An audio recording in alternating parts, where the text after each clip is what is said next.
Tu veux acheter une maison en Estrie et c'est un sacrifice de mauvaise idée d'acheter en Estrie si tu ne fais pas les points que je vais te mentionner.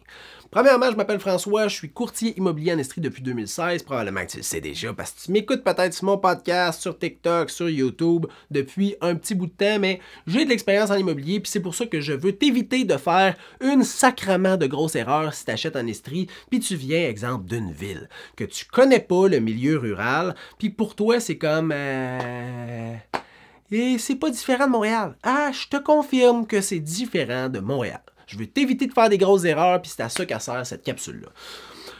Première chose que tu devrais faire, tu veux acheter une maison, hein? Fait que ça s'adresse aux acheteurs. Tu veux acheter une maison, tu es en milieu rural, fait que tu n'es pas directement dans la ville, mettons de Sherbrooke, de Magog, de Bromont, de Grimby, mais tu es en campagne. Première chose qu'il faut que tu comprennes, c'est que l'eau vient d'un puits. Eh ouais! On puise pas notre eau dans les lacs ou dans les rivières, dire qu'il y en a que oui, mais la majorité du temps, les gens vont avoir un puits de surface, un puits artésien. Fait que cette eau-là n'est pas gérée par la ville. Elle est gérée par ton système de traitement d'eau, probablement situé dans la cave. Fait que tu veux faire un test d'eau potable. Là, tu as deux choix là. Premièrement, tu as le test physico-chimique puis tu as le test microbiologique. Je me rappelle jamais lequel est lequel. Mais ultimement, tu as un test pour la potabilité. Tu veux savoir s'il y a des coliformes dans ton eau. De la marde dans ton eau. Puis l'autre, tu veux savoir la composition de ton eau. Y a-tu du fer, manganèse, y a-tu de l'arsenic? Ces deux tests-là, je te conseille de les faire. Hein? Tu peux faire juste le petit test. Puis rendre, exemple, ton offre d'achat conditionnelle juste au petit test, mais tu peux aussi faire le gros test. Il coûte plus cher, mais tu sais ce qu'il y a dans ton eau. Parce qu'elle peut être potable, mais il peut avoir de l'arsenic dedans. Puis là, tout d'un coup, elle n'est plus si potable que ça parce que le taux d'arsenic dépasse le taux que tu devrais avoir dans ton eau, qui, d'après moi, devrait être 0, parce que de l'arsenic, je ne pense pas que c'est ça qui booste ton système immunitaire tant que ça, mais... Le test de qualité d'eau potable, c'est la base. Premièrement, si tu as un prêt hypothécaire, l'institution financière va te le demander. Va te dire, j'autorise ton prêt hypothécaire, hein, je te donne l'acceptation hypothécaire conditionnelle à un test d'eau potable. Puis là, j'ai entendu qu'il y a même des institutions financières, une verte là, du Québec, là, Desjardins, qui va même demander un test de quantité d'eau. Là, ça, c'est poussé bien raide, mais ultimement, tu peux faire des vérifications pour savoir la quantité d'eau en regardant la veine, en regardant le puisatier, le rapport de forage, mais ce qui est important, c'est surtout la qualité de l'eau. Tu veux savoir, est-ce que ton eau, tu peux la boire, ou si tu la bois, tu vas être malade. Puis là, j'ai déjà eu... Ça, c'était drôle. J'ai déjà eu un vendeur qui a dit « Moi, en tout cas, là, check-moi la grosseur, là, pas l'air d'un gars malade. » On a fait tester de l'eau, il y avait plein de marde dans l'eau. Fait que, écoute, faut dire que la marde, ça doit engraisser. Mais... tu veux pas boire ce genre d'eau-là. Fait que la première chose, c'est un test de qualité d'eau potable. Si tu es avec un professionnel de l'immobilier, il va te le conseiller, mais on appelle ça un annexe EAU, un annexe O, et à l'intérieur de ça, tu peux mettre un délai pour faire le test d'eau potable. Tu vas passer dans un laboratoire ou payer quelqu'un pour qu'il aille le faire pour toi. Tu vas passer dans un laboratoire, tu vas prendre le kit d'échantillonnage, tu vas venir, tu vas désinfecter, tu vas laisser l'eau rouler, tu vas remplir la bonbonne, tu vas leur retourner la petite bouteille, tu vas leur retourner au laboratoire, puis eux vont t'envoyer un rapport que tu vas pouvoir donner à ton institution financière et garder, ou, à partir de là, vu que ton offre est conditionnelle à ce que l'eau soit potable, renégocier l'installation d'un système de filtration ou une désinfection du puits. À partir de là, il y a plusieurs points qu'il faut vérifier. Est-ce que c'est plus une désinfection, c'est plus un système de filtration? Mais ça, c'est plus poussé comme réflexion. Mais au moins de base, tu sais qu'il faut que tu mettes un test de qualité d'eau. Puis tu sais pourquoi, puis tu sais qu'il y en a deux. Fait qu'on est déjà plus outillé à acheter une maison qui n'est pas sur l'aqueduc. Deuxième chose, vérifier les installations septiques. Là, tu peux faire un test, donc tester les installations septiques pour voir si ils sont encore fonctionnels à 100% ou s'ils sont encore bien fonctionnels. Ou tu peux vérifier avec la municipalité la conformité ou l'absence de non-conformité des installations septiques. Dans les deux cas, évidemment qu'il y en a un qui est plus sécuritaire, qui est de tester les installations septiques, mais la majorité du temps, c'est de vérifier les installations septiques. On veut être sûr qu'il n'y a pas eu d'avis de non-conformité, que la municipalité n'est pas venue, qu'elle n'a pas donné un avis au vendeur en disant Tes installations septiques sont dues, mon chum, fais vérifier ça parce que nous autres, on va te donner une contravention, puis tu vas être obligé d'échanger. Ça, quand tu prends la maison, puis là, 2 mois après, la ville vient de dire on avait donné un avis à l'ancien vendeur, c'est chiant un peu. Évidemment, il y a des recours, mais c'est chiant un peu quand même. Fait que, prends la peine de juste mettre une condition avec un délai pour vérifier à la municipalité. Probablement que le courtier du vendeur l'a déjà fait, mais quand même de prendre le temps de vérifier que tes installations septiques sont encore conformes. Hein? C'est la base. Parce qu'une installation septique, c'est pas 500$. Je te le confirme, là, c'est loin, loin, loin, loin, loin d'être 500$. Je sais que ça fait juste récolter la merde et la pisse, mais ultimement, ça coûte cher. Très cher. Fait que tu veux être sûr que c'est good et que tu n'as pas besoin de t'en payer d'autres quand tu prends la maison. Troisième point, tu veux peut-être faire un test de radon. Là, à partir de là, check bien ça. Tu n'es pas obligé de le mettre en condition dans ton offre d'achat. Mais je te conseille de le faire tester. Le radon, c'est un gaz inodore, incolore, mais qui a une grande corrélation avec le cancer des poumons. J'ai-tu besoin de t'en dire plus?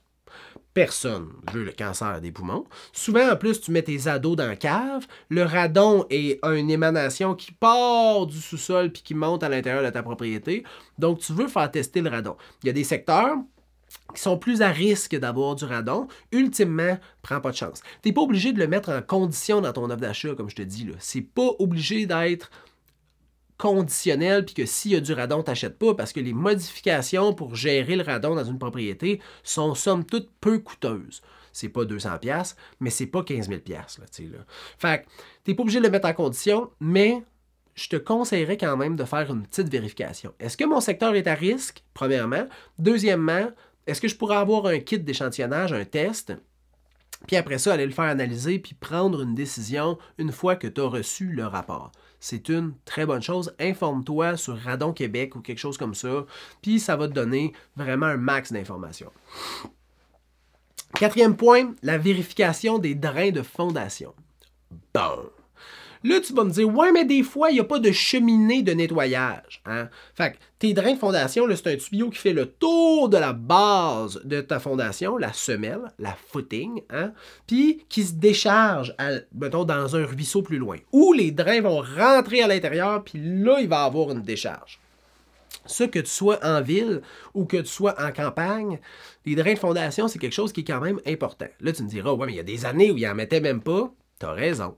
Mais il y a des années aussi où il ne s'attachait pas en auto. Il y a des années où il se brossait juste les dents une fois par semaine. Il y a des années où il se lavait dans la rivière puis il n'y avait pas de douche. Fait que, il y a des années où c'était peut-être moins hot que présentement. T'sais. Fait que les drains de fondation, là, c'est quelque chose que tu devrais regarder. Là, est-ce que encore là, tu es obligé de le mettre en condition dans ton offre d'achat? Tu peux ne pas le faire. Fait que, exemple, là, il n'y a pas de cheminée de nettoyage. Tu peux encore passer par la décharge, au moins pour avoir un bref aperçu de tu peux te rendre jusque où, ça ressemble à quoi quand tu te rends dans les drains, sont-tu pleins d'eau, sont-tu pleins de terre, sont-tu pleins d'ocs ferreux, sont-tu pleins de racines? Parce que, ultimement, ces drains-là gèrent l'eau autour de ta fondation, donc s'assure que l'eau de ruissellement sur le bord de ta fondation quitte loin de ta maison pour éviter des infiltrations d'eau, un surplus d'humidité, de la pourriture, de la moisissure, plein d'autres affaires que tu ne veux pas chez vous. Fait que si tu es capable de passer une caméra dans les drains, ça vaut la peine de le faire. C'est pas super coûteux, c'est comme 200$, quelque chose de même.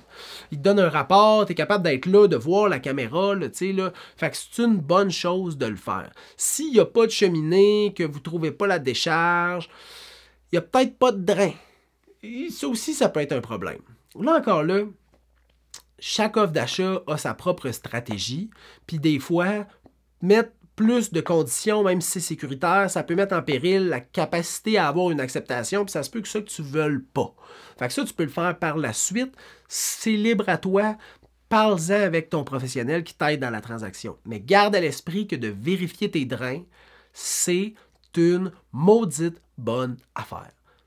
Genre, tu veux faire ça, là. Ouais, tu veux faire ça. Fait que ça, c'était la quatrième chose. La cinquième chose, une inspection.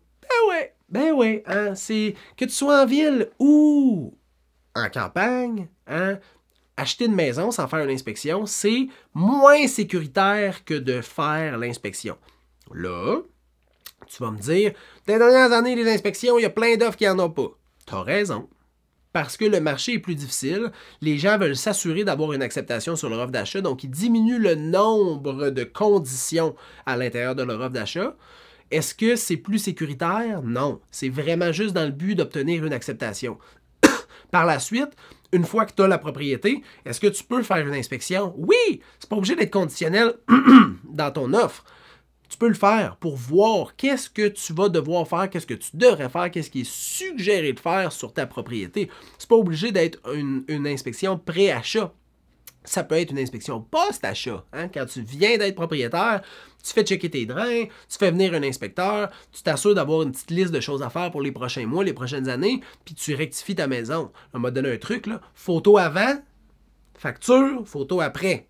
Tu mets ça dans un livre, tu donnes ça au prochain acheteur, il va être content, il va trouver que tu es un propriétaire vraiment sharp.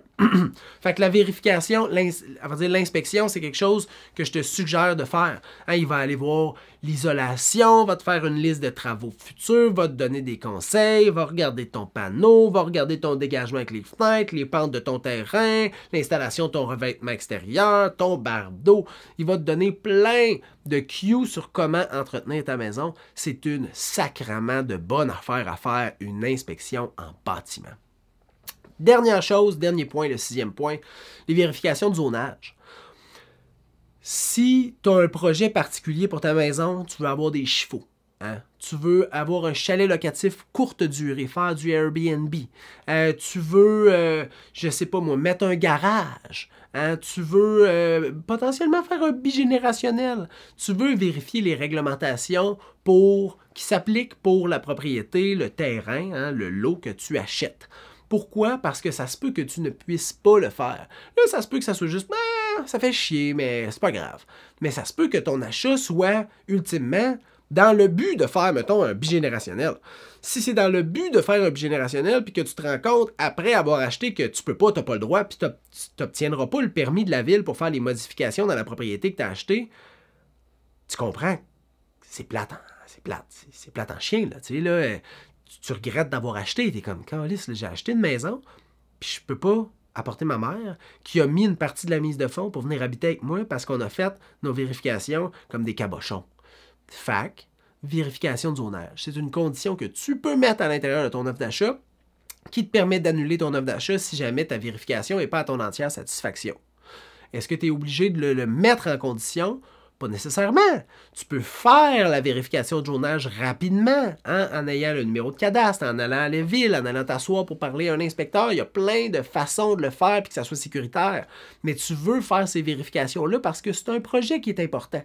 Fait que ces 6 choses-là, si tu achètes une maison, tu vends une maison en Estrie, c'est une mauvaise idée de faire ton projet sans avoir fait ces vérifications-là. Écoute, si tu veux une solution, là, je t'en donne une. Prends-toi un courtier. Il va être là pour t'aider, il va te faire penser à ces choses-là, puis un courtier en plus pour acheter, souvent, c'est gratuit. Je le dis souvent, mais les gens en prennent penser. Fait que regarde, je l'aurais dit une fois de plus. Si tu veux plus de conseils, plus d'informations, tu peux m'écrire au info@serviceimmobilier.ca, info@serviceimmobilier.ca, ou aller au serviceimmobilier.ca, puis prendre rendez-vous, ça me fait plaisir de parler avec toi. Je te souhaite une bonne fin de journée, on se voit bientôt, bye bye.